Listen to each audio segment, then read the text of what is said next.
Olá, bem-vindos à quinta parte do livro Coração de Tinta. Inscreva-se no canal para mais vídeos como esse toda semana. 23. Uma noite cheia de palavras. Que criança, ao não conseguir dormir numa noite tépida de verão, não pensou ver no céu o navio pirata de Peter Pan?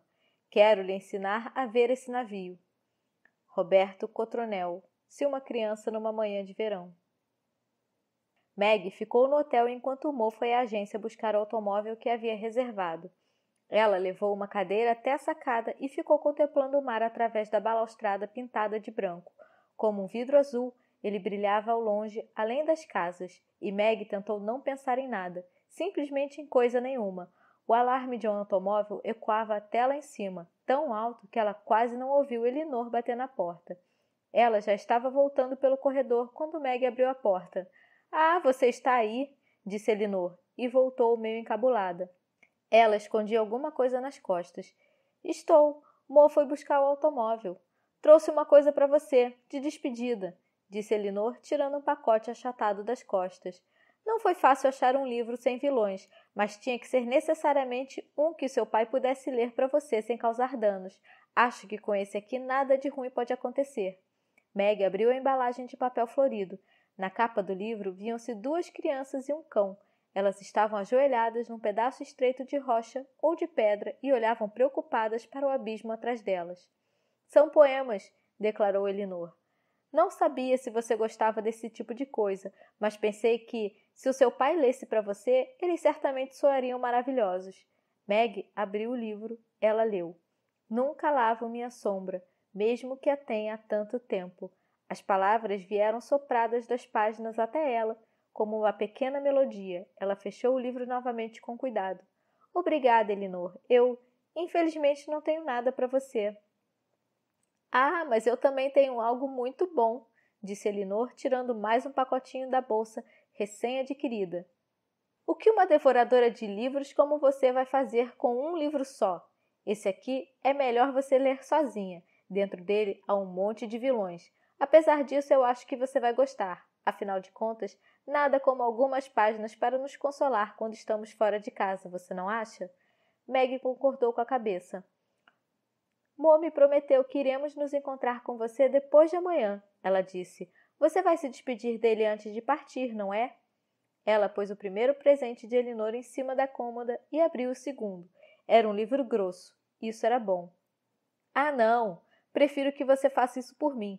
Não sou muito boa de despedidas. Além disso, logo nos veremos novamente. E eu já disse para ele cuidar bem de você. Nunca deixe os livros abertos. Ainda disse Elinor antes de se virar. Estraga as lombadas. Mas isso seu pai já deve ter lhe dito milhares de vezes. Muitas, disse Meg. Mas Elinor já desaparecera. Pouco depois, Meg ouviu alguém arrastando uma mala até o elevador, mas não abriu a porta para ver se era Elinor. Ela também não gostava de despedidas. O resto do dia, Meg passou quase todo em silêncio. No fim da tarde, Mo levou-a para jantar num pequeno restaurante, a apenas 2 quadras dali. O sol já se punha quando eles voltaram e as ruas estavam cheias de gente. O movimento era especialmente intenso numa praça. E quando Meg abriu caminho com Mo entre a multidão, ela viu que as pessoas se apinhavam em volta de um cuspidor de fogo. Todos se calaram quando o dedo empoeirado fez uma tocha em chamas lamber o seu braço. Enquanto ele se curvava e os espectadores aplaudiam, Farid andava entre o público estendendo uma pequena caneca de prata. A caneca era a única coisa que não parecia combinar muito com aquele lugar. Farid, porém, não tinha uma aparência muito diferente da dos garotos que passeavam pela praia e se cutucavam a cada vez que cruzavam com uma garota. Talvez a pele fosse um pouco mais escura e o cabelo um tanto mais preto, mas certamente, ao vê-lo, ninguém pensaria que ele viera de uma história em que tapetes voavam, montanhas se abriam e lâmpadas podiam realizar desejos. Ele não usava mais o traje azul que lhe chegava aos pés, e sim uma calça e uma camiseta. Parecia mais velho com elas. Dedo empoeirado devia tê-las comprado para ele, assim como os sapatos com os quais ele pisava com muito cuidado, como se seus pés ainda não tivessem se acostumado a eles. Quando viu Meg no meio da multidão, ele acenou com a cabeça encabulado e continuou a andar. Dedo empoeirado cuspiu uma última bola de fogo no ar, cujo tamanho fez recuar mesmo os espectadores mais corajosos. Então deixou as tochas de lado e pegou as bolas. Ele as lançou tão alto que as pessoas tiveram que deitar a cabeça para trás para vê-las. Ele as apanhava e lançava para cima novamente com o joelho. Elas rolavam em seus braços como se puxadas por um fio invisível. Pareciam em suas costas como se ele as tivesse colhido no ar vazio. Pulavam em sua testa, em seu joelho novamente, tão leves, lembravam pequenas dançarinas. Parecia que nada tinha peso, que era apenas um jogo alegre, não fosse o rosto de Dedo Empoeirado. Ele se mantinha sério atrás das bolas rodopiantes, como se não tivesse a menor relação com as mãos que dançavam, nem com a destreza, nem com a leveza despreocupada. Meg se perguntou se os seus dedos ainda doíam. Eles pareciam avermelhados, mas talvez fosse apenas o brilho do fogo. Quando o Dedo Empoeirado se curvou e guardou as bolas na mochila, os espectadores foram se dispersando com hesitação, mas ao final restaram apenas Mo e Meg. Farid sentou-se na calçada e se pôs a contar o dinheiro que havia recolhido. Ele parecia satisfeito, como se nunca tivesse feito outra coisa na vida. — Então você ainda está aqui, disse Mo. — Por que não? Dedo Empoeirado juntou as suas coisas, as 2 garrafas que já utilizara no jardim de Elinor, as tochas queimadas e a escarradeira cujo conteúdo derramou com displicência no chão. Ele arranjara uma nova sacola. A antiga devia ter ficado na aldeia de Capricórnio. Meg aproximou-se de mansinho da mochila, mas Gui não estava dentro dela. — Achei que você já tinha ido embora para um outro lugar onde Basta não pudesse encontrá-lo. Dedo Empoeirado sacudiu os ombros. — Antes eu preciso ganhar mais algum dinheiro. Além disso, eu gosto do clima daqui e as pessoas sempre param para me ver e são generosas. Não é verdade, Farid? Quanto ganhamos dessa vez? O garoto teve um sobressalto quando o Dedo Empoeirado se voltou para ele. Farid havia posto de lado a caneca com dinheiro e ia pôr um palito de fósforo aceso dentro da boca naquele exato momento. Apagou-o rapidamente com os dedos. Dedo Empoeirado reprimiu um sorriso. Ele quer aprender a brincar com fogo de qualquer jeito. Está sempre com bolhas nos lábios. Meg olhou discretamente para Farid. Ele agiu como se não a notasse, enquanto guardava as coisas de Dedo Empoeirado na sacola, mas ela tinha certeza de que ele escutava atentamente cada palavra que os outros diziam. 2 vezes ela flagrou o olhar de Farid, um olhar escuro, e da segunda vez ele virou o rosto tão bruscamente que quase deixou cair uma das garrafas de Dedo Empoeirado. — Ei, cuidado com isso, hein? Advertiu Dedo Empoeirado impaciente. — Não haveria uma outra razão para você ainda estar aqui? Perguntou Mo quando o Dedo Empoeirado se virou para ele outra vez. — O que você está querendo dizer? Dedo Empoeirado desviou o olhar. — Ah, sei. Você está pensando que eu poderia voltar por causa do livro. Está me superestimando. Eu sou um covarde. — Que besteira. A voz de Mo soou irritada. Elinor foi para casa hoje. — Bom para ela. Dedo Empoeirado examinou o rosto de Mo com um ar inexpressivo. — E você? Não vai com ela? Mo olhou para as casas ao redor e sacudiu a cabeça. — Antes quero visitar alguém. — Aqui? Quem? Dedo Empoeirado vestia uma camisa de mangas curtas, uma camisa folgada e colorida que não queria combinar de jeito nenhum com seu rosto marcado por cicatrizes. Existe alguém que ainda poderia possuir um exemplar. Você sabe. O rosto de Dedo Empoeirado permaneceu impassível, mas seus dedos o denunciaram. De repente, eles tinham dificuldades de enfiar os botões da camisa nas casas. — Não pode ser, ele disse com a voz rouca. Capricórnio não deve ter deixado sobrar nenhum. Mo sacudiu os ombros. — Talvez, mas quero tentar mesmo assim. O homem do qual estou falando não é dono de uma livraria nem de um sebo. Capricórnio provavelmente nem sabe que ele existe. Dedo Empoeirado olhou ao redor. Alguém fechou a janela de uma das casas e do outro lado da praça algumas crianças brincavam entre as cadeiras de um restaurante, até que o garçom as expulsou dali. O ar tinha cheiro de comida quente e da fumaça da apresentação de Dedo Empoeirado. Não se via nenhum homem vestido de preto na rua, a não ser o garçom que arrumava as cadeiras com um ar entediado. E quem seria esse misterioso desconhecido? Dedo Empoeirado baixou a voz num sussurro. O homem que escreveu Coração de Tinta. O lugar onde ele mora não fica longe daqui. Farid aproximou-se com passos lentos, a caneca de prata na mão. Gwyn ainda não voltou, ele disse para Dedo Empoeirado. E não temos mais nada para atraí-lo. Quer que eu vá comprar alguns ovos? Não, deixe que ele mesmo se arranja. Dedo Empoeirado passou o dedo em suas cicatrizes. Guarde o dinheiro no saco de couro. Você sabe, o que está dentro da mochila. A voz dele soou impaciente. Meg teria censurado Mo se ele tivesse falado com ela naquele tom, mas Farid parecia não se importar. Ele saiu dali todo solícito. Eu realmente pensei que havia acabado, que não havia mais retorno, nunca mais. Dedo Empoeirado parou de falar e olhou para cima. Um avião atravessava o céu noturno piscando luzes coloridas. Farid também olhou. Ele havia guardado o dinheiro e estava sentado ao lado da mochila, esperando. Uma coisa peluda veio deslizando pela praça, agarrou a ponta da calça dele e subiu até ao ombro. Com um sorriso, Farid pôs a mão no bolso da calça e deu um pedaço de pão para Gwyn. E se ainda existir mesmo o livro? Dedo Empoeirado tirou o cabelo da testa. Você ainda me dá mais uma chance? Tentaria me mandar de volta mais uma vez? Só uma vez? Sua voz soou tão melancólica que Meg sentiu pena, mas o rosto de Mo parecia ausente. Você não pode voltar, não para esse livro, ele disse. Sei que você não quer ouvir uma palavra sobre isso, mas é assim. Conforme-se de uma vez por todas. Talvez eu possa ajudá-lo em algum momento. Eu tenho uma ideia, mas ela é meio maluca. Mas ele não continuou, apenas balançou a cabeça e pisou numa caixa de fósforo vazia que estava na calçada. Meg olhou para a moça espantada. De que ideia ele estava falando? Ela existia de fato ou ele apenas queria consolar Dedo Empoeirado? Se fosse isso, ele não havia atingido o objetivo. Dedo Empoeirado olhou para ele com uma velha hostilidade. Irei com você, ele disse. Seus dedos haviam deixado um pouco de fuligem no rosto quando ele passou as mãos nas cicatrizes. Irei com você quando for visitar esse homem, e depois veremos. Atrás deles soaram risadas alegres. Dedo Empoeirado virou-se. Gwyn tentava subir na cabeça de Farid, e o garoto ria como se não existisse nada mais delicioso do que algumas garras pontudas de Marta no couro cabeludo. Ele não tem saudades, murmurou Dedo Empoeirado. Perguntei a ele. Tudo isso aqui lhe agrada, ele disse apontando ao seu redor com a mão. Até mesmo o barulho e o fedor dos automóveis. Ele está feliz aqui. A ele, pelo visto, você fez um favor. O olhar que Dedo Empoeirado lançou para o pai de Meg foi tão reprovador que ela segurou a mão dele involuntariamente. Gwyn pulara dos ombros de Farid e farejava a calçada. Uma das crianças que antes brincava entre as mesas abaixou-se e olhou espantada para os pequenos chifres.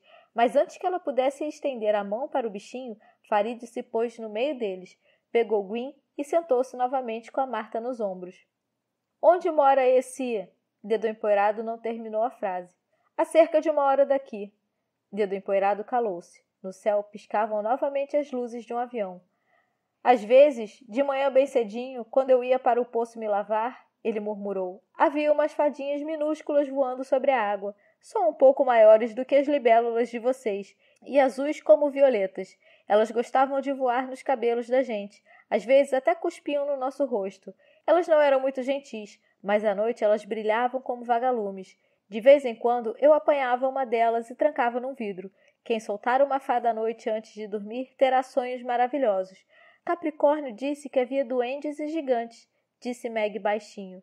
Dedo Empoeirado olhou pensativo para ela. Sim, havia, ele disse. Duendes, fadas, homenzinhos de vidro. Capricórnio não gostava muito deles, de nenhum deles, sem exceção. Ele teria matado todos se pudesse. Capricórnio mandou que perseguissem qualquer coisa com pernas. Devia ser um mundo perigoso. Meg estava tentando imaginar como seria tudo, os gigantes, os duendes e as fadas. Uma vez, Mo lhe dera um livro sobre fadas. Dedo Empoeirado sacudiu os ombros. Sim, é perigoso. E daí? Esse aqui também é perigoso, não é? De repente, deu as costas para Meg, andou até a mochila e jogou-a sobre os ombros. Então fez o sinal para o garoto. Farid ergueu a sacola com as bolas e as tochas e levou-a solicitamente para ele. Dedo Empoeirado voltou-se para Mo mais uma vez. Ai de você se contar sobre mim para esse homem, ele disse. Não quero vê-lo. Ficarei esperando no carro. Apenas quero saber se ele tem um exemplar do livro, entendeu? Já que nunca conseguirei o de Capricórnio. Mo deu de ombros. Como você quiser. Dedo Empoeirado examinou os dedos vermelhos e passou a mão na pele esticada. Talvez ele queira me contar como termina a minha história, ele murmurou. Meg olhou para ele incrédula. Você não sabe? Dedo Empoeirado sorriu. Meg continuava não gostando daquele sorriso. Ele parecia esconder alguma coisa. O que tem de mais nisso, princesa? Ele perguntou em voz baixa. Por acaso você sabe como a sua história termina? Meg não tinha uma resposta. Dedo Empoeirado deu uma piscada para ela e se virou. Amanhã de manhã estarei no hotel, ele disse. Então se foi, sem ao menos se virar. Farid o seguiu, levando a pesada sacola, feliz como um cão perdido que finalmente encontrou um dono. Naquela noite, a lua estava no céu, redonda e alaranjada. Mo abrira as cortinas antes de irem para a cama para que pudessem vê-la, um lampião colorido entre todas aquelas estrelas brancas. Nenhum dos dois conseguia dormir. Mo comprara alguns livros de bolso que pareciam um pouco gastos, como se já tivessem passado por muitas mãos. Meg estava lendo o livro com os vilões que Elinor lhe dera. Ela gostou, mas em algum momento seus olhos ficaram cansados. Ela adormeceu depressa, com Mo ao seu lado. Ele lia sem parar, enquanto a lua cor de laranja pairava lá fora no céu estranho. Quando a certa hora ela acordou assustada de um sonho confuso, Mo ainda estava sentado na cama, com as costas aprumadas, o livro aberto na mão. A lua já se fora e pela janela só dava para ver a noite. — Você não está conseguindo dormir? Perguntou Meg e sentou-se. — Ah, aquele cachorro idiota mordeu o meu braço esquerdo e você sabe que é justamente desse lado que eu durmo melhor. Além disso, estou com preocupações demais na cabeça. Eu também estou com muitas preocupações. Meg pegou no criado mudo o livro de poemas que Elinor lhe dera. Ela alisou a capa, passou a mão na lombada arredondada e contornou as letras da capa com o dedo indicador. — Sabe de uma coisa, amor? Acho que eu também gostaria de saber. — O quê? Meg passou a mão novamente na capa do livro. Ela acreditava tê-lo ouvido sussurrar bem baixinho. — Ler assim, ela disse. Ler assim como você, fazendo tudo ganhar vida. Mo olhou para ela. — Você está louca? Ele disse. Os problemas que temos vêm todos exclusivamente disso. — Eu sei. Mo fechou seu livro com o dedo entre as páginas. — Leia alguma coisa para mim, Mo, ela disse baixinho. Por favor, só uma vez. Ela estendeu-lhe o livro de poemas. Foi Elinor que me deu. Ela disse que com ele não pode acontecer muita coisa. — Ah, é? Ela disse isso? Mo abriu o livro. — E se acontecer? Ele começou a folhear as páginas lisas. Meg pôs seu travesseiro bem perto do dele. — Você não tem mesmo como fazer Dedo Empoeirado voltar para o livro? Ou você o enganou? — De jeito nenhum. Você sabe que não sou bom mentiroso. — É verdade, Meg sorriu. O que você está pensando em fazer então? — Vou lhe dizer quando souber se vai funcionar. Mo continuou folheando o livro de Elinor. Com o senho franzido, ele leu uma página, folheou mais um pouco, leu uma outra. — Por favor, Mo. Meg chegou bem pertinho dele. Só um poema, bem pequenininho, por favor, para mim. Ele suspirou. Só um? Meg fez que sim. Lá fora, o alarme do automóvel silenciara. O mundo estava tão calmo que parecia ter recolhido num casulo, para somente sair na manhã seguinte rejuvenescido e pronto para outra. — Por favor, Mo, leia, disse Meg. E Mo começou a preencher o silêncio com palavras. Ele as atraía para fora das páginas como se elas estivessem esperando apenas por sua voz. Palavras longas e breves, altivas e ternas, ronronantes, rumorejantes. Elas dançavam pelo quarto, pintavam imagens de vidros coloridos e faziam cócegas na pele. Mesmo enquanto dormia, Meg ainda podia ouvi-las, embora Mo já tivesse fechado o livro. Palavras que explicavam o mundo, o lado sombrio e o lado iluminado, e construíam um muro contra sonhos ruins.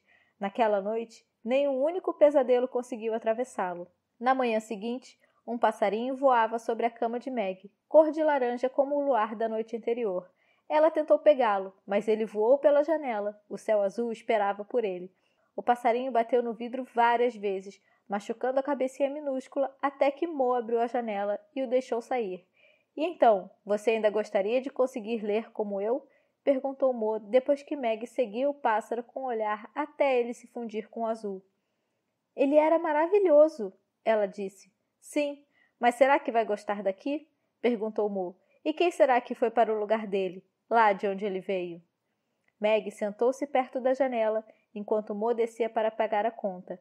Ela se lembrava exatamente do último poema que Mo lera na noite anterior.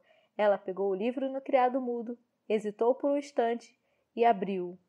Há um lugar onde termina a calçada, antes de começar a rua. Ali cresce a relva clara e macia. Ali arde o sol quente e púrpureo. Ali dorme o pássaro da lua, depois de longa viagem no vento frio de hortelã. Meg sussurrou as palavras de Shel Silverstein enquanto lia, mas nenhum pássaro da lua saiu do abajur, e o cheiro de hortelã ela certamente estava apenas imaginando. 24. Fenoglio. Vocês não me conhecem, a não ser que tenham lido um livro que se chama As Aventuras de Tom Sawyer. Mas isso não tem importância.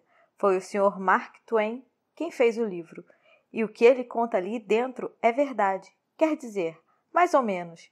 Em algumas coisas ele exagerou, mas na maior parte não. Na verdade, tanto faz. Eu ainda não conheci ninguém que não minta de vez em quando. Mark Twain, As Aventuras de Huckleberry Finn. Dedo Empoeirado já estava no estacionamento com Farid quando eles chegaram do hotel. Sobre as colinas próximas paravam nuvens de chuva, que um vento morno e úmido impelia lentamente para o mar. Tudo parecia cinzento naquele dia, até mesmo o reboco colorido das casas e os arbustos floridos na beira da estrada.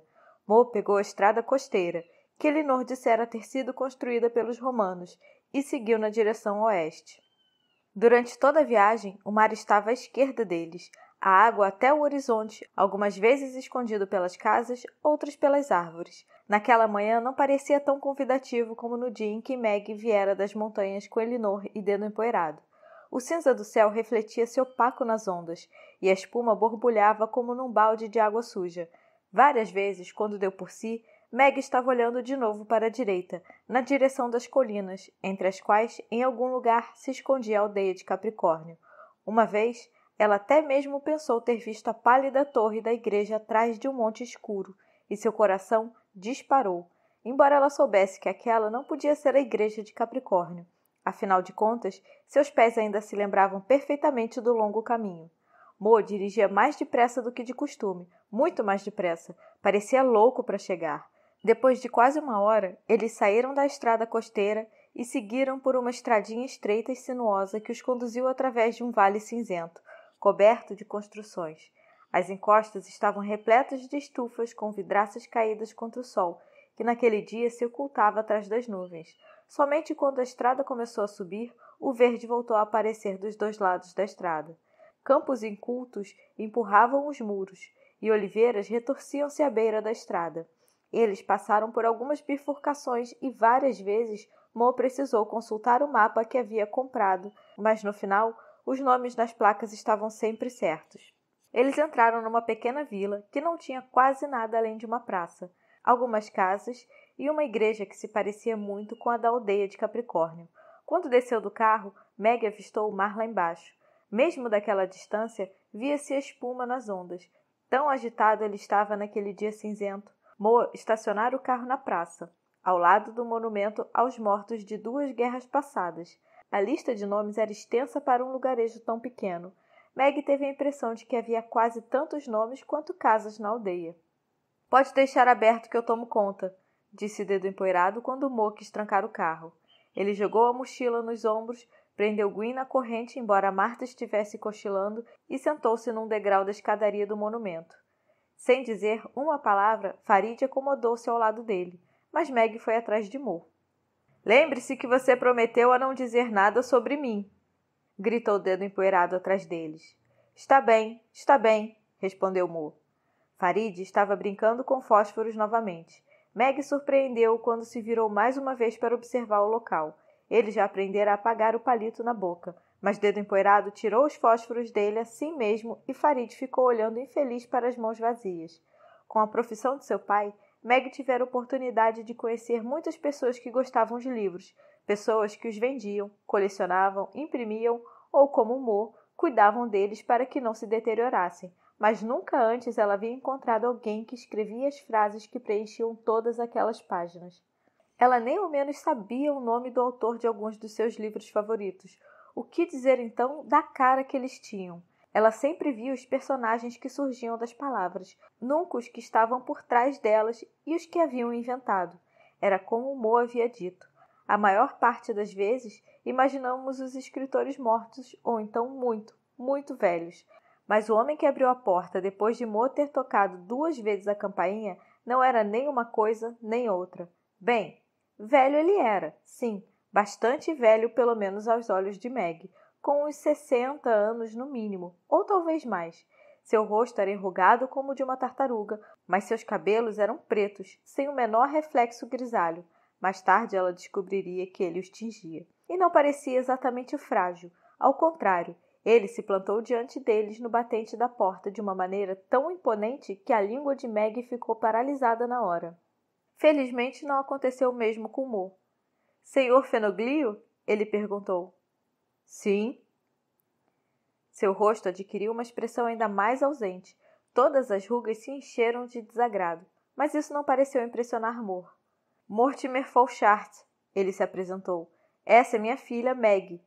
Um dos seus livros do senhor me trouxe até aqui. Um menino apareceu na porta ao lado de Fenoglio. Um menino pequeno, de uns 5 anos de idade, e do outro lado uma menina enfiou-se entre o velho e o batente. Ela lançou um olhar curioso para Mo e depois para Meg. Pipo roubou o chocolate do bolo. Meg ouviu-a sussurrar enquanto olhava preocupada para Mo. Quando ele piscou para a menina, ela deu uma risadinha e se escondeu nas costas de Fenoglio, que continuava com a cara de poucos amigos. Todo o chocolate? Ele murmurou. Eu já vou. Diga a Pipo que ele se meteu numa encrenca danada. A menina fez que sim e saiu correndo, parecendo feliz por ser a portadora de má notícia. O menino abraçou a perna de Fenoglio. Trata-se de um livro muito especial, prosseguiu Mo. Coração de Tinta. O senhor o escreveu faz muito tempo e, infelizmente, não é mais possível comprá-lo em lugar nenhum.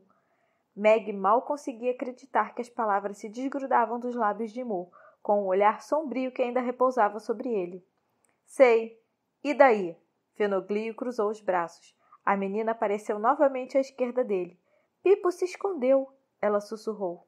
Isso não vai adiantar nada, disse Fenoglio. Eu sempre o encontro.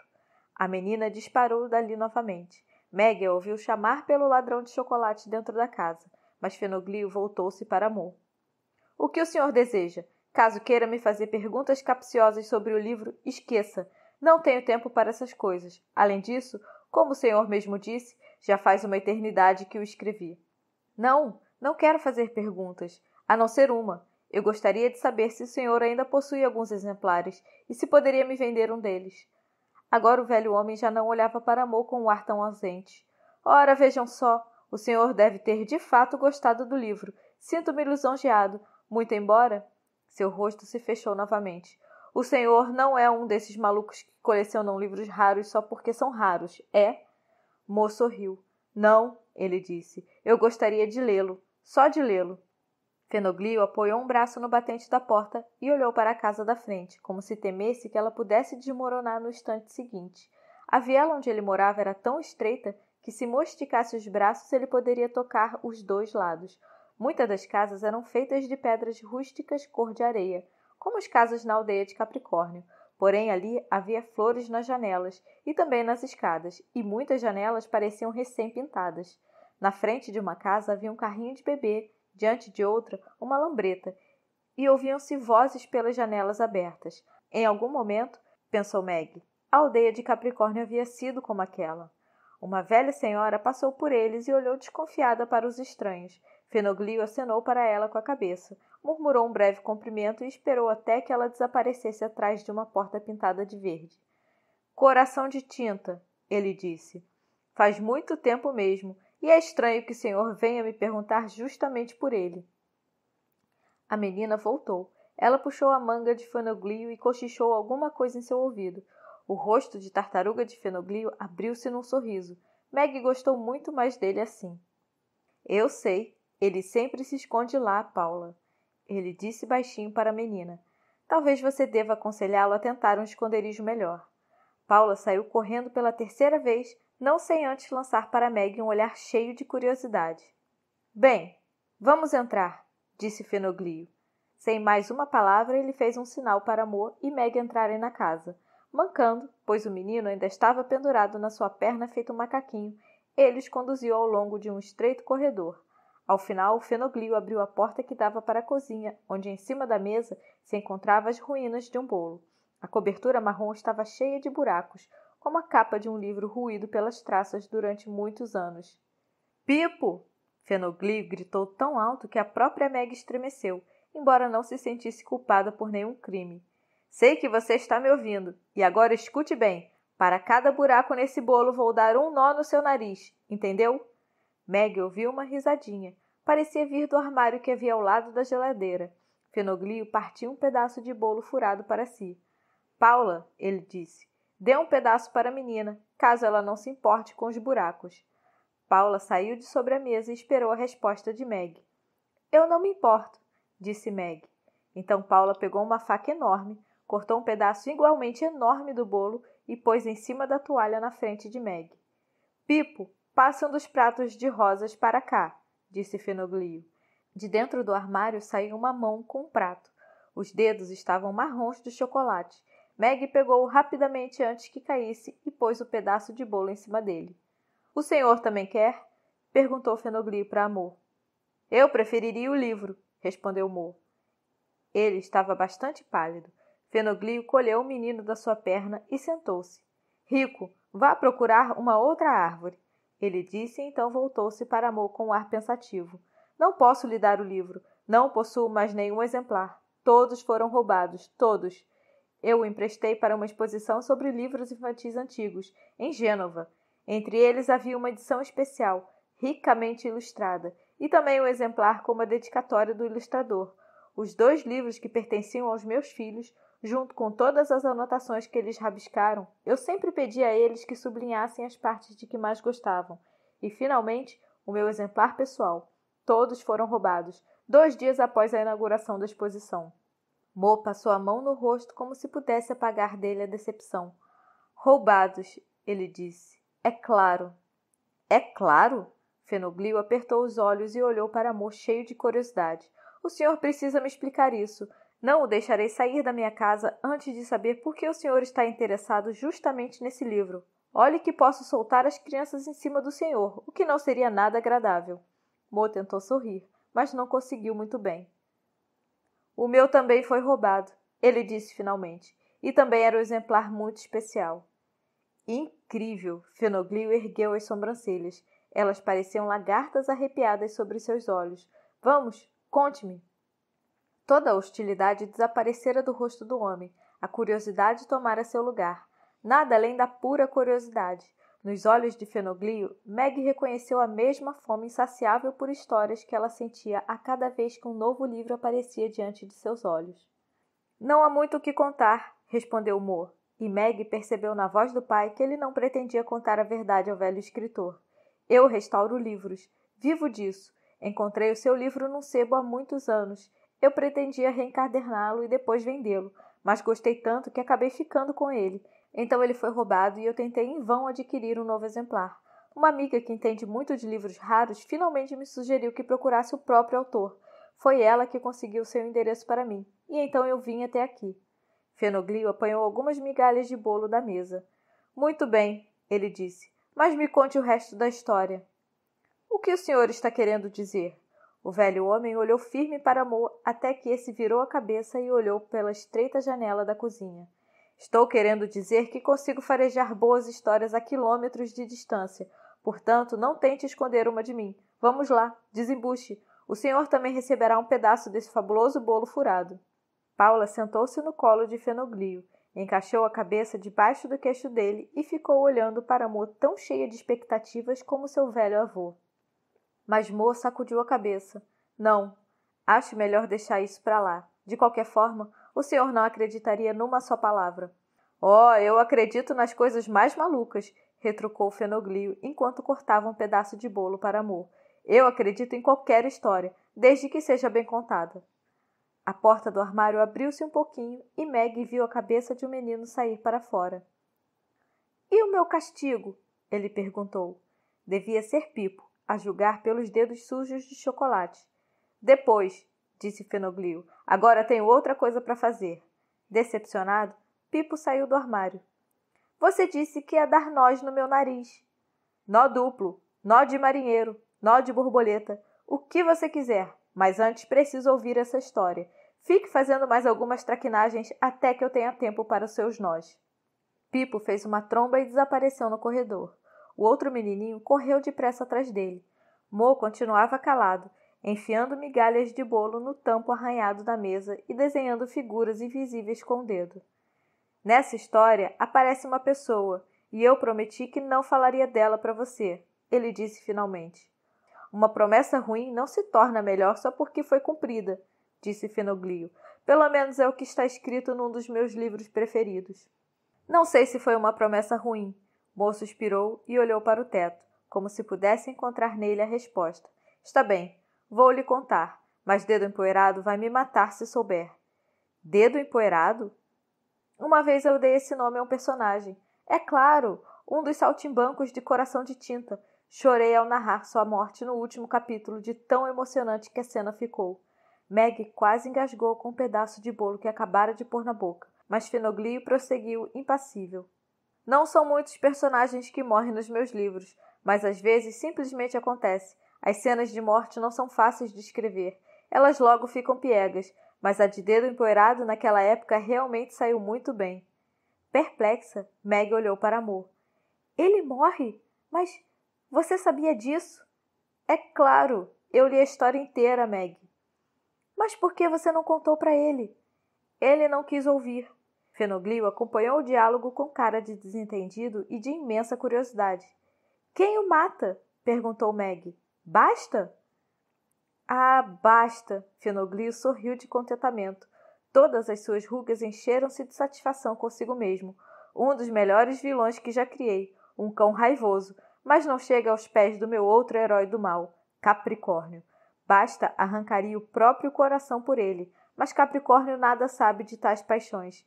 Ele não sente nada, absolutamente nada, nem ao menos a própria crueldade lhe dá prazer. De fato, inventei algumas figuras sinistras em Coração de Tinta. Também a Sombra, o cão de Capricórnio, como eu mesmo o chamei, mas naturalmente isso é um eufemismo para um monstro como ele.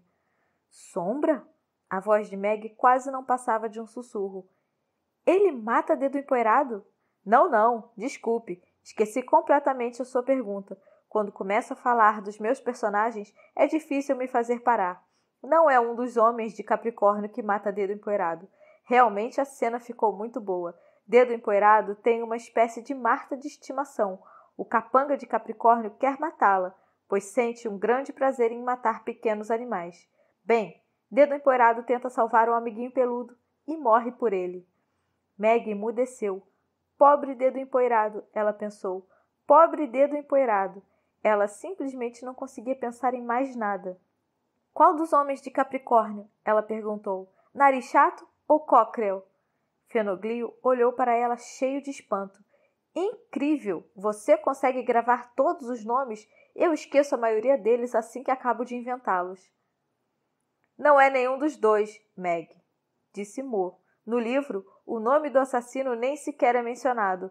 É todo um bando que caça Gwyn, e um deles investe com um punhal. Provavelmente alguém que ainda está lá esperando por Dedo Empoeirado. Ainda está lá esperando? Fenoglio olhou confuso para Mo. Isso é terrível, sussurrou Meg. Ainda bem que eu não continuei a ler. Mas o que você quer dizer com isso? Por acaso está falando do meu livro? A voz de Fenoglio soou ofendida. Estou sim, disse Meg lançando um olhar indagador para Mo. E Capricórnio? Quem o mata? Ninguém. Ninguém? Meg olhou para Fenoglio tão indignada que ele começou a coçar o nariz encabulado. Era um nariz considerável. Por que está me olhando assim? Ele exclamou. Sim, eu o deixei escapar. É um dos meus melhores vilões. Por que deveria matá-lo? Na vida real também é assim. Os grandes assassinos escapam e vivem felizes até o fim da vida, enquanto os bons morrem. Às vezes, até mesmo os melhores.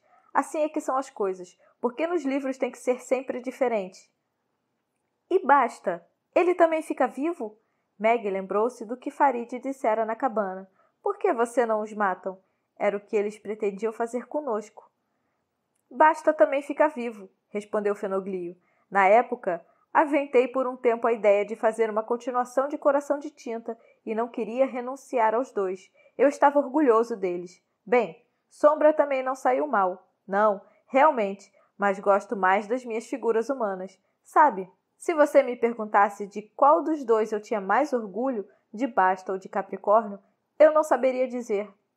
Mo voltara a olhar pela janela, então se virou para Fenoglio. O senhor gostaria de encontrar com os dois? Ele perguntou. Com quem? Fenoglio olhou surpreso para ele. Com Capricórnio e basta. Credo, não! Fenoglio riu tão alto que Paula ficou assustada e tapou a boca dele. Bem, nós os encontramos, disse Mo cansado. Eu e Meg e Dedo Empoeirado.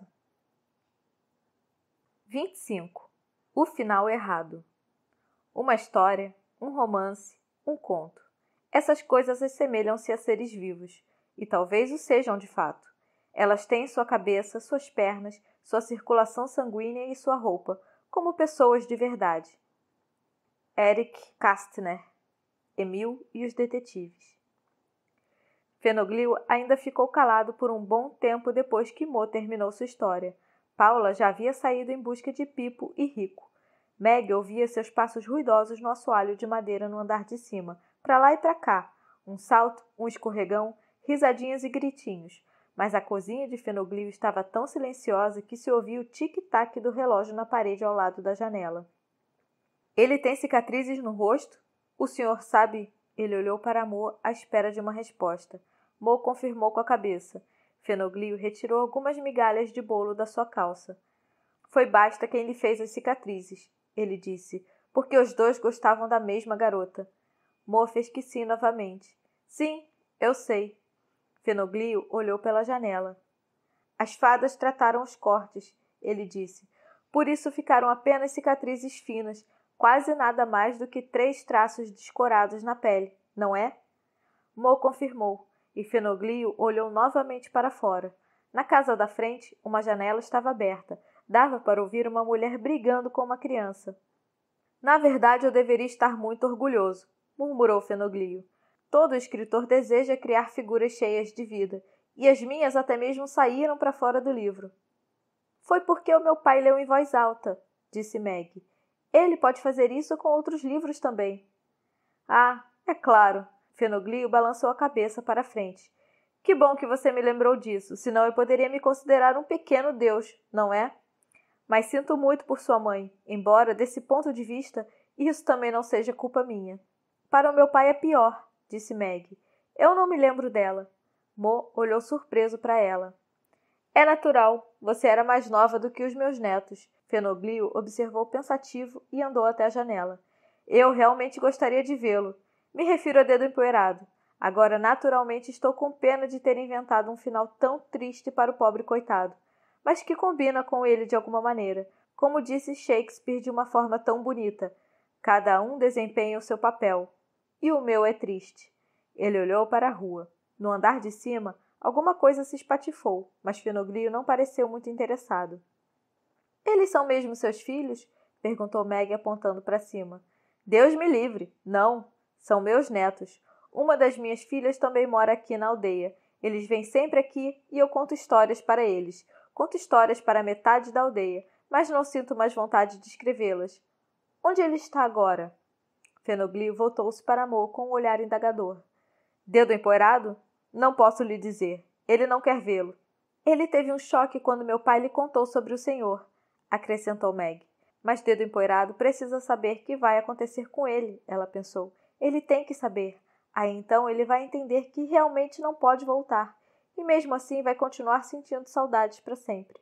Preciso vê-lo. Uma vez só. O senhor não entende isso? Fenoglio olhou suplicante para Mo. Eu poderia segui-los discretamente. Afinal, como ele poderia me reconhecer? Eu só quero me assegurar de que ele realmente é como eu o imaginei. Mas Mo sacudiu a cabeça. Acho melhor o senhor deixá-lo em paz. Que nada! Posso vê-lo quando quiser. Afinal de contas, fui eu que o inventei. E o matou, acrescentou Meg. Pois é, Fenoglio ergueu as mãos desconcertado. Eu queria deixar a coisa emocionante. Você não gosta de histórias emocionantes? Só quando elas têm um final feliz. Final feliz. Fenoglio bufou com desprezo e voltou sua atenção para o andar de cima. Algo ou alguém caíra no chão com um forte estrondo, e a queda foi seguida por um choro alto. Fenoglio correu para a porta. Esperem aqui, eu já volto, ele exclamou e desapareceu no corredor. Mo, sussurrou Meg, você precisa contar para Dedo Empoeirado. Precisa lhe dizer que ele não pode voltar. Mas Mo sacudiu a cabeça. Ele não quer ouvir. Acredite. Já tentei dezenas de vezes. Talvez não seja má ideia fazê-lo se encontrar com Fenoglio. Talvez ele acredite mais no seu Criador do que em mim. Com um suspiro, ele limpou da mesa algumas migalhas de bolo. Havia uma ilustração em Coração de Tinta, ele murmurou enquanto passava a palma da mão no tampo da mesa, como se dessa forma pudesse fazer a imagem aparecer. Sobre uma arcada havia um grupo de mulheres vestidas com roupas suntuosas, como se tivessem ido para uma festa. Uma delas tinha os cabelos claros como os de sua mãe. O desenho não mostra o rosto dessa mulher, que está de costas para o observador, mas eu sempre imaginei que era ela. Louco, não é? Meg pôs a mão sobre a dele. Mo, prometa que você nunca mais vai voltar àquela aldeia. Ela disse. Por favor, prometa que não vai tentar pegar o livro de volta. O ponteiro de segundos do relógio da cozinha de Fenoglio cortava o tempo em fatias dolorosamente finas, até que Mo finalmente respondeu. Prometo, ele disse. Diga isso olhando para mim. Ele obedeceu. Eu prometo, repetiu. Só quero conversar mais uma coisa com Fenoglio. Depois iremos para casa e esqueceremos o livro. Satisfeita? Meg fez que sim, embora ela se perguntasse o que ainda havia para conversar. Fenoglio voltou carregando Pipo nas costas. O menino chorava, e as outras duas crianças vinham atrás com cara emburrada. Buracos no bolo e agora um na testa. Acho que vou ter que mandar vocês todos de volta para casa, esbravejou Fenoglio enquanto sentava Pipo numa cadeira. Então ele remexeu no grande armário até encontrar um curativo e colou-o sem muito cuidado na testa de seu neto. Mo empurrou a cadeira para trás e levantou-se. Estive pensando, ele disse, e decidi levá-lo até Dedo Empoeirado. Fenoglio virou-se para ele surpreso. Talvez o senhor possa fazê-lo entender de uma vez por todas que ele não pode voltar, prosseguiu Mo. Sabe-se lá o que ele ainda pode tentar fazer. Receio que possa ser perigoso para ele. Além disso, tive uma ideia. É uma ideia maluca, mas eu gostaria de discuti-la com o senhor. Mais maluca do que tudo que eu acabei de ouvir? Isso não deve ser possível. Os netos de Fenoglio entraram novamente no armário e fecharam a porta em meio às risadinhas. Quero ouvir a sua ideia, disse Fenoglio, mas antes quero ver Dedo Empoeirado. Mo olhou para Meg. Não era comum Mo quebrar uma promessa, e ele se sentia visivelmente desconfortável com isso. Meg entendia isso muito bem. Ele está esperando na piazza, disse Mo com voz hesitante. Mas deixe-me falar com ele primeiro. Na piazza? Os olhos de Fenoglio se arregalaram. Isso é maravilhoso! Ele andou até o espelho que havia ao lado da porta da cozinha e ajeitou os cabelos pretos, como se temesse que Dedo Empoeirado pudesse ficar decepcionado com a aparência do seu criador. Vou fazer de conta que não estou vendo, até que você me chame, ele disse. Sim, vamos fazer assim. Houve um barulho no armário e Pipo saiu de dentro dele vestindo um casaco que lhe chegava aos calcanhares. Na cabeça ele havia posto um chapéu enorme que lhe cobria os olhos. É claro! Fenoglio tirou o chapéu da cabeça de Pipo e pôs em sua própria. Aí está! Levarei as crianças. Um avô com seus 3 netinhos não é nenhuma visão inquietante, certo? Mo assentiu com a cabeça e puxou Meg pelo corredor estreito. Eles desceram a rua que levava de volta à piazza e ao automóvel, e Fenoglio os seguiu a alguns metros de distância. Os netos pulavam em volta dele como 3 cachorrinhos. 26. Um arrepio e um pressentimento. E só então ela largou o livro e olhou para mim e declarou. A vida não é justa, Bill. Contamos a nossos filhos que ela é justa, mas isso é uma infâmia. Não é uma simples mentira, é uma mentira cruel. A vida não é justa, nunca foi e nunca será. William Goldman, o noivo da princesa. Dedo Empoeirado estava esperando sentado nos degraus frios de pedra. Sentia náuseas de medo. Ele próprio não sabia muito bem de quê. Talvez o monumento atrás dele lhe lembrasse demais a morte. Ele sempre tivera medo da morte. Ele a imaginava fria como uma noite sem fogo. Contudo, nos últimos tempos, ele temia ainda mais uma outra coisa, e essa coisa era a tristeza. Desde que Língua Encantada o trouxera para aquele mundo, ela o seguia como uma segunda sombra. Era uma tristeza que tornava os membros pesados e o céu cinzento.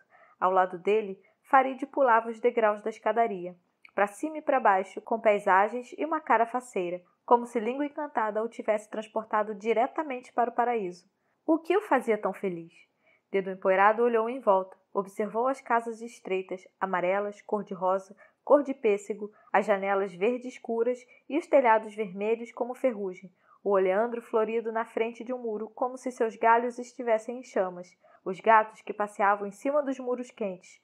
Farid aproximou-se furtivamente de um deles, agarrou-o pelo pelo cinzento e o segurou no colo, embora o gato tivesse cravado as unhas em sua coxa. Sabe o que eles fazem aqui para que os gatos não se reproduzam demais? Dedo empoeirado esticou as pernas e piscou para o sol. Assim que chega o inverno, eles trancam seus próprios gatos em casa e colocam tigelas de comida envenenada na porta para os vira-latas. Farid acariciou as orelhas pontudas do gato cinzento. Seu rosto estava pasmo. Não havia mais nenhum vestígio da felicidade ronronante que pouco antes o fizera parecer tão leve. Dedo empoeirado desviou depressa o olhar. Por que lhe dissera aquilo? Por que estragar a felicidade do rosto do garoto? Farid deixou o gato ir e subiu os degraus até o monumento. Ele ainda estava lá no alto do muro, com as pernas esticadas, quando os outros dois voltaram. Língua Encantada não tinha nenhum livro na mão. Seu rosto estava tenso, e a consciência pesada estampava-se em sua testa. Por quê? Por que Língua Encantada estaria com a consciência pesada? Dedo empoeirado olhou desconfiado ao seu redor, sem saber o que procurar. Língua Encantada sempre carregava os sentimentos estampados no rosto. Ele era um livro permanentemente aberto, cujas páginas qualquer um podia ler. Sua filha era diferente. Não era muito fácil decifrar o que acontecia dentro dela, mas quando ela se aproximou, Dedo empoeirado pensou identificar em seus olhos algo de preocupação, talvez até piedade. Era por ele? O que aquele escrivinhador havia contado para que a menina olhasse para ele daquele jeito? Dedo empoeirado se levantou, bateu o pó da calça e, quando os dois pararam na sua frente, disse: Ele não tinha mais nenhum livro, certo? Certo. Todos foram roubados, respondeu Língua Encantada. Já faz anos. A filha dele não tirava os olhos de Dedo empoeirado. Por que está me olhando assim, princesa? Ele perguntou zangado. Você sabe de alguma coisa que eu não sei? Na mosca, sem fazer pontaria.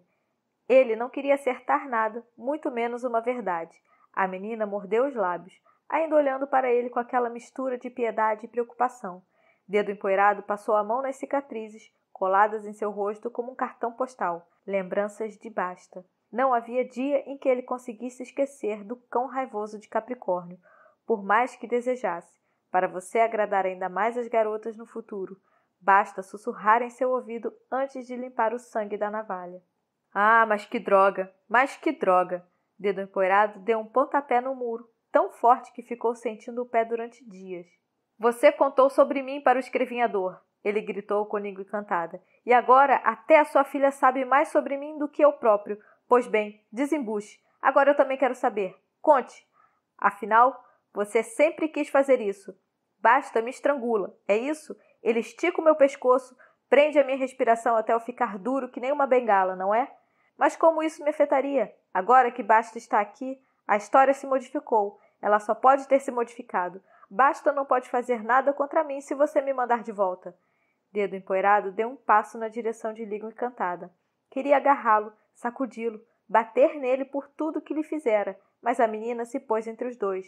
Pare! Não é Basta! Ela exclamou enquanto o empurrava para trás. É algum dos homens de Capricórnio, alguém que ainda está esperando por você. Sim, eles querem matar Gwyn e você tenta ajudá-lo, e por isso eles matam você. Nessa parte nada se modificou, vai acontecer e pronto. Não há nada que você possa fazer, entende? Por isso você tem que ficar aqui. Você não pode voltar, nunca mais. Dedo empoeirado olhou para a menina como se assim pudesse fazê-la se calar, mas ela resistiu. Até mesmo tentou pegar a mão dele. Fique feliz por estar aqui, ela balbuciou enquanto recuava. Aqui você pode sair do caminho deles. Você pode fugir para bem longe e... A voz de Meg sumiu. Talvez ela tenha visto as lágrimas nos olhos de Dedo empoeirado. Irritado, ele as enxugou com a manga. Ele olhava para os lados, como um animal que caiu numa armadilha e procura uma saída. Mas não havia saída. Nenhum lugar para ir. E o que era pior, nenhum lugar para voltar. Mais acima, no ponto de ônibus, duas mulheres olhavam curiosas para baixo. Era comum Dedo empoeirado atrair olhares como aquele.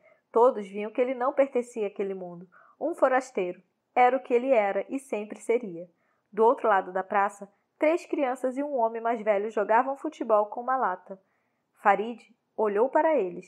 Tinha a mochila de dedo empoeirado pendurada nos ombros estreitos e sua calça estava cheia de pelos de gato cinzento.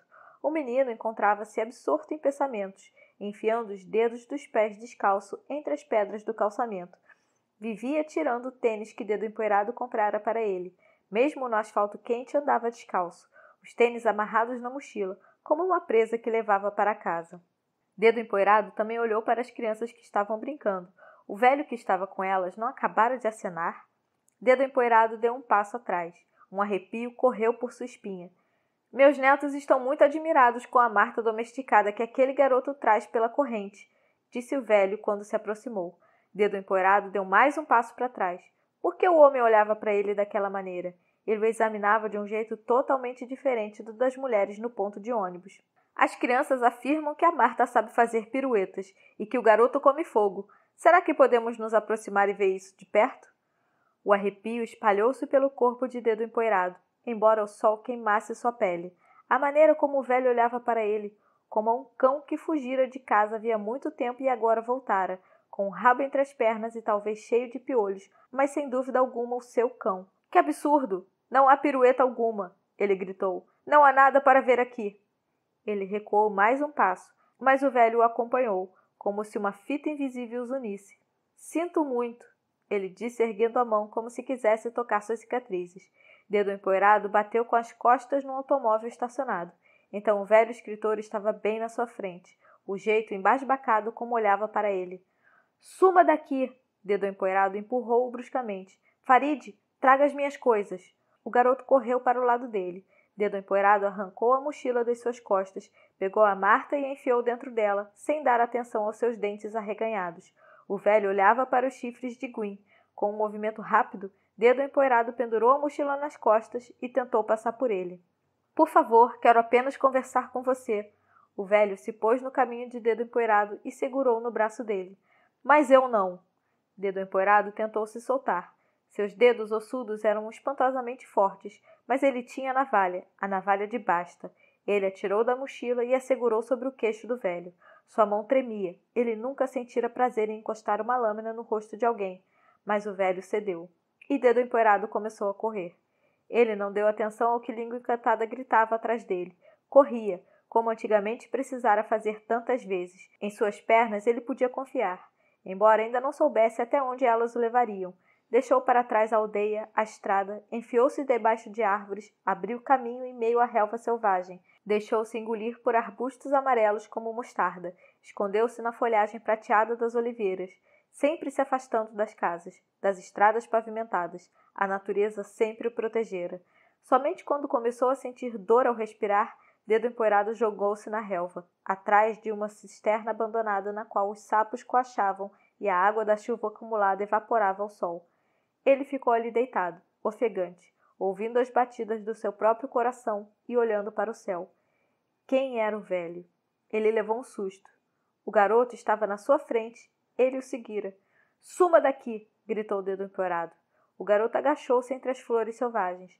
Elas cresciam por toda a parte, azuis, amarelas, vermelhas, como a mancha de tinta borrifada na relva. — Não quero mais sua companhia!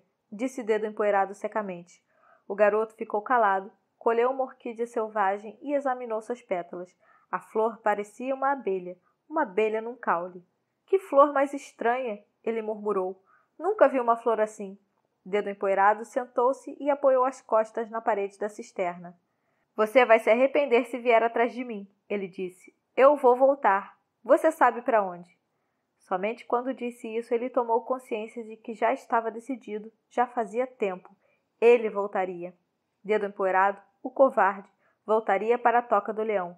Não importa o que Língua Encantada dissesse, o que a sua filha dissesse, ele só queria uma coisa. Ele sempre quisera apenas uma coisa, e se ele não podia tê-la agora, pelo menos tinha a esperança de que um dia ela se tornaria realidade. O garoto ainda estava lá. Agora vá de uma vez, volte para a Língua Encantada. Ele cuidará de você. Farid continuou sentado, imóvel, com os braços ao redor das pernas encolhidas. Você vai voltar para a aldeia? Vou. Para onde moram os diabos e os demônios. Acredite, eles comem um garoto como você no café da manhã, para abrir o apetite. Farid passou as pétalas da orquídea pelas maçãs do rosto fez uma careta quando as folhas pinicaram sua pele. Gwyn quer sair, ele disse. Ele tinha razão. A Marta estava mordendo a mochila e pondo o nariz para fora. Dedo empoeirado abriu as fivelas e deixou-a ir. Gwyn piscou com a luz do sol e rosnou irritado, provavelmente por causa do horário impróprio, e correu em direção ao garoto. Farid pôs a Marta no ombro e olhou para Dedo empoeirado com os olhos sérios. Nunca vi flores como essas, ele disse mais uma vez. Nem colinas tão verdes ou uma Marta tão esperta. Mas homens como esses de que você está falando, eu conheço muito bem. Eles são iguais em toda parte. Dedo empoeirado sacudiu a cabeça. Esses são piores. Não, não são. A teimosia na voz de Farid fez Dedo empoeirado rir. Ele mesmo não sabia por quê. Poderíamos ir para outro lugar, disse o garoto. Não, não podemos. Por quê? O que você quer na aldeia? Roubar uma coisa, respondeu Dedo empoeirado. O garoto balançou a cabeça como se roubar fosse a coisa mais normal do mundo e enfiou a orquídea no bolso da calça com cuidado. Antes você me ensina mais algumas coisas sobre o fogo? Antes? Dedo empoeirado riu. O garoto era esperto. Ele sabia que provavelmente não haveria um depois. É claro, ele respondeu. Ensino tudo o que sei antes. 27. Apenas uma ideia. Pode ser tudo verdade, disse o espantalho. Mas promessa é dívida. É preciso cumprir as promessas.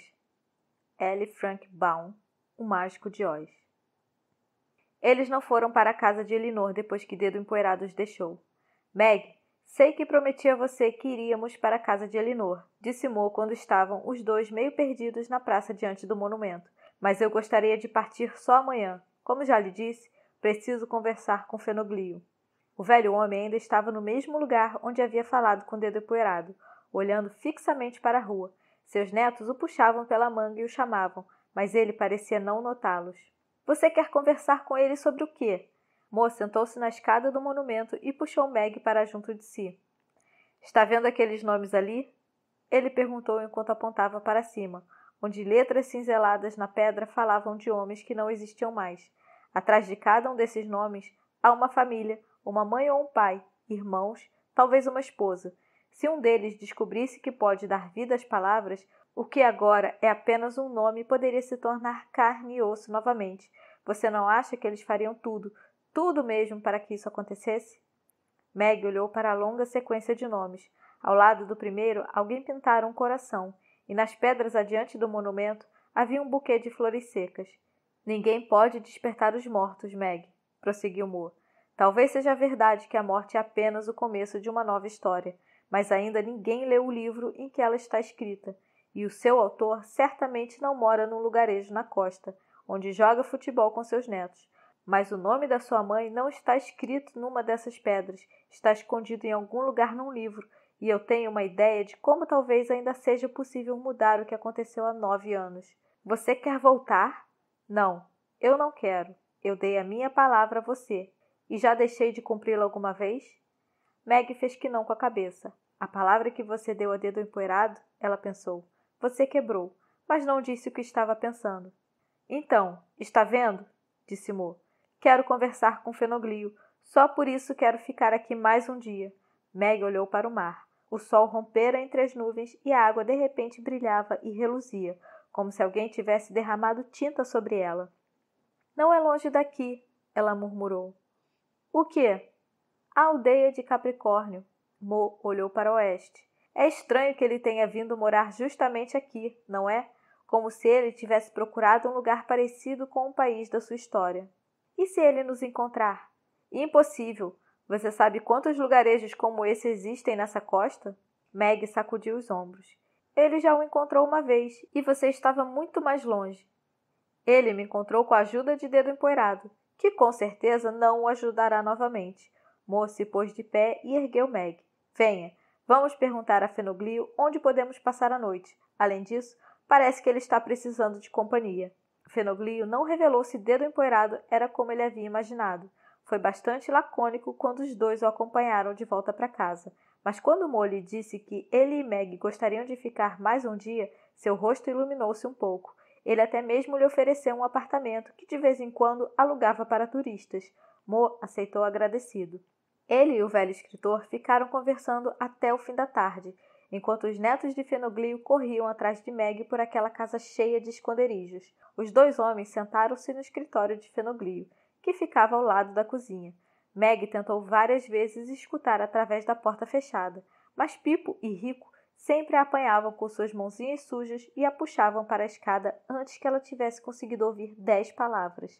Finalmente ela desistiu. Deixou Paula lhe mostrar os gatinhos que passeavam com a mãe deles no pequeno jardim atrás da casa, e acompanhou os 3 até a casa onde moravam com os pais. Eles não ficaram muito tempo lá, apenas o suficiente para convencer a mãe de que podiam ficar na casa do avô também para a próxima refeição. Fenoglio serviu macarrão com sálvia no jantar. Pipo e Rico tiraram do macarrão a erva com gosto acre com caretas de nojo, mas Meg e Paula saborearam as folhas frescas e crocantes. Depois de comer, Mo bebeu com Fenoglio uma garrafa inteira de vinho tinto, e quando o velho escritor finalmente os acompanhou até a porta, ele disse: "Então está combinado, Mortimer. Você cuida dos meus livros e amanhã mesmo eu começo meu trabalho." "Que trabalho, Mo?" perguntou Meg enquanto os 2 andavam pelas vielas parcamente iluminadas. A noite não tornara o ar muito mais fresco. Um vento estranho começava a soprar pela aldeia, quente e arenoso como se transportasse o deserto através do mar. "Eu preferiria que você não pensasse mais nisso", disse Mo. "Vamos fazer de conta que estamos de férias por alguns dias. Acho que tudo aqui tem cara de férias. Você não acha?" Meg respondeu apenas com a cabeça. Era verdade. Mo a conhecia muito bem. Quantas vezes ele não adivinhava o que ela estava pensando antes que ela o dissesse? Mas de vez em quando ele esquecia que ela não tinha mais 5 anos e que era preciso mais do que algumas palavras bonitas para distraí-la das coisas que a preocupavam. "Tudo bem", ela pensou, seguindo Mo calada pela aldeia em repouso. "Se ele não quer me contar o que Fenoglio vai fazer para ele, vou perguntar ao próprio cara de tartaruga. E se ele também não me disser, um dos seus netos vai descobrir para mim." Meg já não podia mais se esconder debaixo da mesa sem ser notada, mas Paula ainda tinha o tamanho adequado para espionar. 28. Em casa. Para mim, em minha pobreza, minha biblioteca bastava-me como ducado. William Shakespeare, A Tempestade. Já era quase meia-noite quando Elinor finalmente viu seu portão surgir à margem da estrada. Lá embaixo, na beira do lago, as luzes se enfileiravam como caravana de vagalumes e refletiam-se trêmulas na água escura. Era bom voltar para casa. Até mesmo o vento que soprou no rosto de Elinor quando ela desceu do carro para abrir o portão era familiar. Tudo era familiar. O perfume da cerca viva e o da terra, e o ar muito mais frio e úmido do que no sul. Seu gosto também não era mais salgado. "Acho que vou sentir falta do gosto do mar", pensou Elinor. O mar sempre a enchia de nostalgia, ela mesma não sabia por quê. O portão de ferro rangeu baixinho quando ela o abriu, quase como se lhe desse boas-vindas. Não haveria nenhuma outra voz para saudá-la. "Mas que pensamento mais bobo, Elinor!" ela murmurou irritada enquanto entrava de novo no automóvel. "Os seus livros irão cumprimentá-la, e isso basta." Já durante a viagem, ela tivera um desses acessos. Havia decidido voltar para casa sem pressa, evitando as grandes estradas, e pernoitara num pequeno lugarejo nas montanhas, cujo nome esquecera. Ela sentia-se feliz por estar sozinha novamente. Afinal, era a isso que estava acostumada. Mas então, de repente, o silêncio dentro do automóvel a incomodara, e ao passar por uma cidadezinha que nem ao menos possuía uma livraria e onde quase todos já estavam dormindo, resolveu entrar num café apenas para ouvir algumas vozes. Ela não ficara muito tempo lá dentro, só o suficiente para um café bebido às pressas, pois estava irritada consigo mesma. "O que é isso, Elinor?" murmurara quando estava de volta dentro do carro. "Desde quando você sente falta da companhia de outras pessoas? Está realmente na hora de voltar para casa antes que você fique completamente esquisita." Quando chegou lá em cima, sua casa lhe pareceu estranha, tão escura e abandonada como estava. Apenas o perfume do jardim espantou um pouco o mal-estar enquanto ela subia os degraus até a porta da casa. As lâmpadas sobre a porta, que costumava ficar acesa à noite, estava apagada. Elinor precisou de um tempo ridiculamente grande para conseguir enfiar a chave na fechadura. Enquanto abria a porta e tateava no vestíbulo escuro como breu, ela chegou baixinho um homem que costumava cuidar da casa e do jardim em sua ausência. Ela tentara telefonar para ele 3 vezes antes de partir, mas ele devia estar de novo na casa da filha, porque ninguém entendia que naquela casa estavam guardados tesouros incríveis. Sim, se eles fossem de ouro, seria diferente, mas eram apenas de papel e tinta. Tudo estava quieto, extremamente quieto, e por um instante Elinor pensou ouvir a voz de Mortimer, a mesma voz que ela ouvira encher de vida a igreja pintada de vermelho. Ela teria continuado a ouvi-la por 100 anos, que nada, por 200 anos pelo menos. Ele vai ter que ler para mim quando chegar, ela murmurou enquanto tirava os sapatos dos pés cansados. Há de existir algum livro que ele possa pegar nas mãos sem perigo. Como é que ela ainda não havia reparado em como sua casa podia ser silenciosa? Era um silêncio sepulcral, e a alegria que Elinor esperava sentir quando estivesse novamente entre as suas 4 paredes só aparecia timidamente. Olá, estou de volta! Ela exclamou para o silêncio, enquanto tateava no escuro em busca do interruptor. Agora vou espanar o pó de vocês e arrumá-los direitinho nas estantes, meus tesouros. A luz no teto se acendeu, e Elinor recuou tão assustada que caiu em cima da própria bolsa que ela havia largado no chão. Oh, céus! Ela sussurrou enquanto se punha de pé novamente. Oh, meu Deus do céu! Não! Nas paredes, as estantes feitas sob medida por um marceneiro estavam vazias. Os livros que antes ficavam tão bem arrumados nas prateleiras, com as lombadas uma ao lado da outra, agora estavam jogados e amontoados no chão, dobrados, sujos, rasgados, como se pesadas botas tivessem dançado uma dança selvagem em cima deles. Elinor começou a tremer da cabeça aos pés. Ela passou por cima de seus tesouros aviltados como quem atravessa um lago pantanoso. Tropeçou, empurrou alguns para o lado, ergueu um outro e o deixou cair novamente, e assim prosseguiu até o longo corredor que levava para a biblioteca. No corredor, as coisas não estavam melhores. Os livros se amontoavam em montes tão altos que Elinor mal conseguiu abrir caminho em meio aos destroços. Então ela estava diante da sua biblioteca. A porta estava apenas encostada, e Elinor ficou parada ali uma eternidade, com as pernas bambas, até que finalmente criou coragem para abri-la. Sua biblioteca estava vazia. Não havia um livro, um único livro nas estantes nem nas vitrines, cujos vidros estavam quebrados. Também não havia livros no chão, e no teto havia um galo vermelho pendurado, morto. Elinor pôs a mão na boca quando o viu.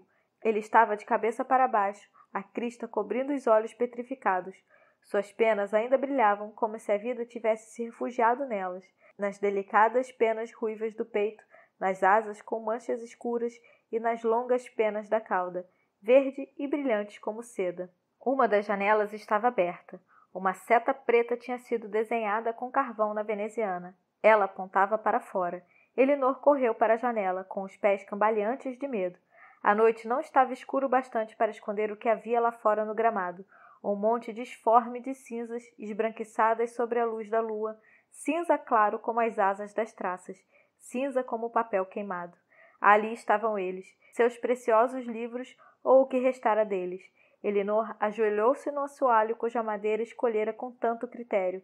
Pela janela aberta em cima dela, o vento soprava, o vento familiar, e quase tinha o cheiro do ar da igreja de Capricórnio. Elinor quis gritar, quis praguejar, xingar, esbravejar, mas nenhum som saiu de sua boca. Ela só conseguiu chorar. 29. Um bom lugar para ficar. Eu não tenho mãe, disse Peter. E também não sentia a menor falta.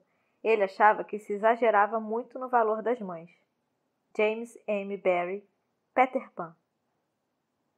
O apartamento que Fenoglio costumava alugar estava a apenas 2 vielas distante da sua casa. Tinha um pequeno banheiro, uma cozinha e 2 quartos. Como ficava no andar térreo, era um pouco escuro. As camas rangiam quando eles se deitavam, mas apesar disso, Meg dormiu, de qualquer forma, muito melhor do que na palha úmida de Capricórnio ou na cabana com o telhado desmoronado. Moran dormiu bem. Na primeira noite, Meg acordou 3 vezes com o barulho dos gatos brigando lá fora. E nas 3 vezes ele estava deitado com os olhos abertos, os braços cruzados atrás da cabeça, olhando para a janela escura. Na manhã seguinte, ele já estava de pé bem cedo e comprou o que precisava para o café da manhã na pequena venda que havia no final da rua. Os pãezinhos ainda estavam quentes, e Meg quase teve a sensação de estar de férias quando Mo a levou até a próxima cidade para comprar as ferramentas mais importantes para o seu trabalho.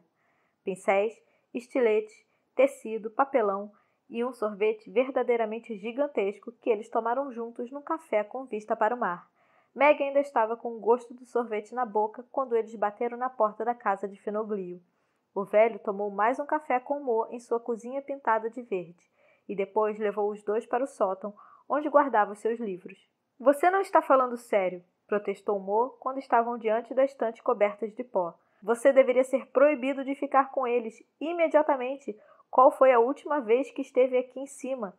Dá para tirar o pó com uma espátula. Tive que alojá-los aqui, defendeu-se Fenoglio enquanto a consciência pesada se escondia em suas rugas. Lá embaixo estava muito apertado com todas essas estantes, e além disso os meus netos viviam pondo os dedinhos neles.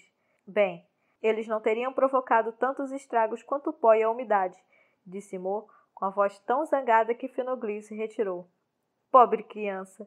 O seu pai é sempre assim tão severo? Ele perguntou para Meg enquanto eles desciam a escada íngreme. Só quando se trata de livros, ela respondeu.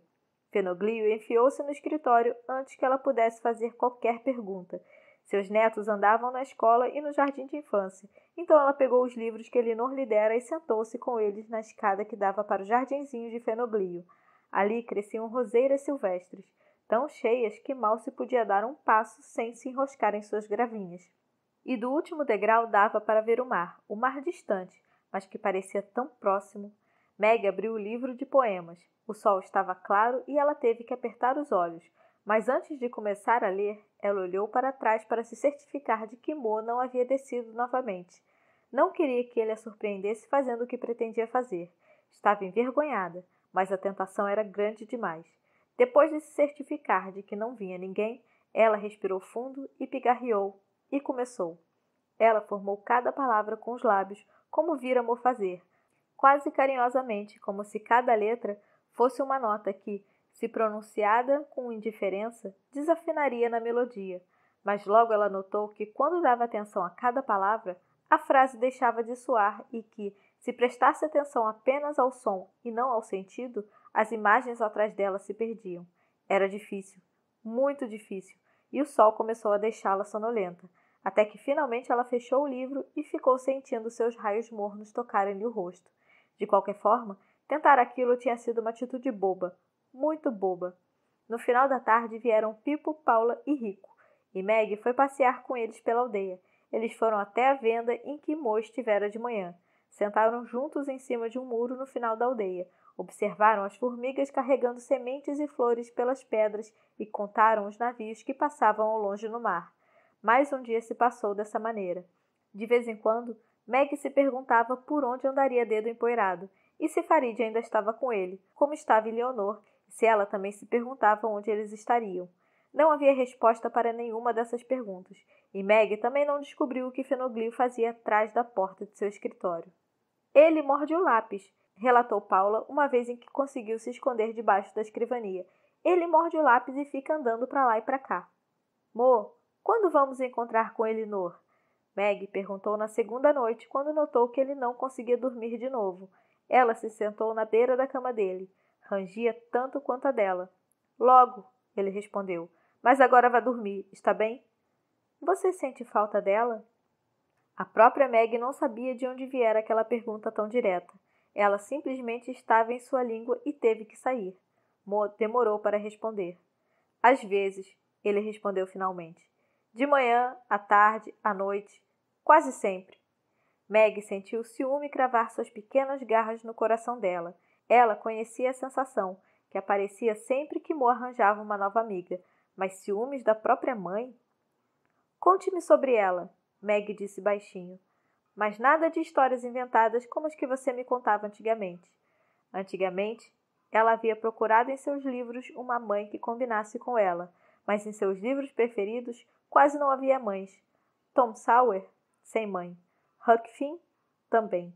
Peter Pan, Os Meninos Perdidos, nada de mãe à vista.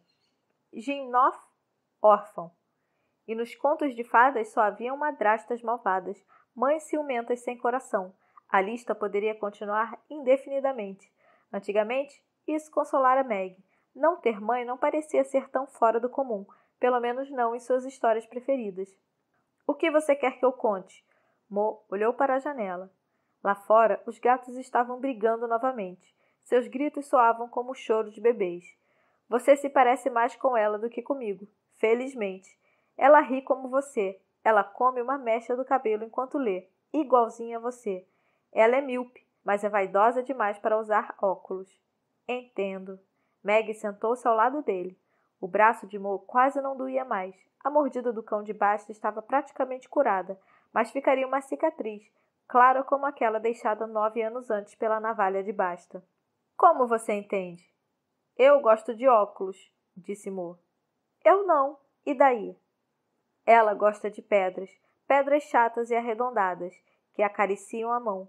Ela sempre anda com uma ou duas na bolsa. Além disso, ela tem o hábito de colocá-las em cima dos livros, principalmente dos livros de bolso, porque não gosta de capas com pontas viradas. Mas você sempre pegava as pedras dela e as fazia rolar no chão. Então ela ficava zangada? Que nada! Ela fazia cócegas no seu pescoço gordinho até você largar as pedras. Mo virou-se para ela. Você realmente não sente falta dela, Meg? Não sei. Só quando estou zangada com você. Então, mais ou menos umas 12 vezes por dia. Imagine! Meg cutucou-o com o cotovelo. Os dois escutaram à noite. A janela estava um pouco aberta e lá fora estava quieto. Os gatos haviam sumido, provavelmente estavam lambendo as feridas. Quase sempre havia um gato malhado com uma orelha rasgada na frente da venda. Por um momento, Meg pensou ouvir o barulho do mar ao longe, mas talvez fosse apenas a estrada ali perto. Para onde você acha que foi Dedo Empoeirado? A escuridão a envolvia como uma toalha macia. Vou sentir falta do calor, ela pensou. Vou mesmo. Não sei, respondeu Mo, e sua voz soou ausente. Espero que para bem longe, mas não estou muito certo. Não. Meg também não estava. Você acha que o garoto ainda está com ele? Farid. Ela gostava desse nome. Acho que sim. Ele anda atrás dele como um cão. Eu gosto dele. Você acha que Dedo Empoeirado também gosta? Mo sacudiu os ombros. Não sei do que ou de quem Dedo Empoeirado gosta. Meg encostou a cabeça em seu peito, como sempre fazia em casa quando ele lhe contava uma história. Ele ainda quer o livro, não é? Ela sussurrou. Basta vai picá-lo em pedacinhos se o apanhar. Ele já deve ter uma nova navalha. Lá fora, alguém andava pela estreita viela. Uma porta se abriu e se fechou. Um cão latiu. Se você não existisse, disse Mo, eu também voltaria. Se você está gostando, não se esqueça de se inscrever no canal Som dos Livros. Fim da 5ª parte do livro Coração de Tinta.